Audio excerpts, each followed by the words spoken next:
नमस्कार, मी कटाजी अरोळे. आज gift Nifty index future बघणार आहोत.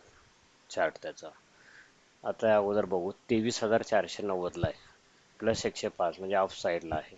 ओके, चार्टवर जाऊन बघू. चार्टवर बघा, असा चार्ट आहे त्याचा. 23,650च्या वरती गेला तर अप साईडनं होऊन जाईल, आणि 23,440ला गेला तर डाऊन साईड. आणि ह्याच्यामध्ये राहिलं तर तुम्ही सपोर्ट आणि रेजिस्टन्सला तुम्ही ट्रेड करू शकता. पण एक लक्षात ठेवा की मार्केट आहे ना, 23,000ला क्रॉस केला नाही. 23,000ला तोडला असतं तर डाऊन साईडला गेला असतं. म्हणजे मार्केट एवढा आठवडा एवढ्याच रेंजमध्ये राहील. लक्षात ठेवा, कुठे 23,650 ते 23,000 एवढ्याच्याच रेंजमध्ये राहील. आणि तो नॉर्मली पुढच्या महिन्यामध्ये एप्रिलमध्ये अपसाईडला जाण्याची शक्यता आहे.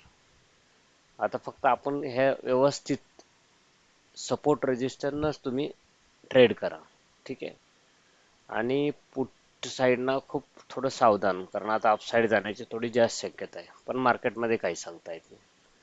त्यामुळे सावधपणे ट्रेड करा. हा व्हिडिओ आवडला तर शेअर सबस्क्राईबला विसरू नका. जय हिंद, जय महाराष्ट्र.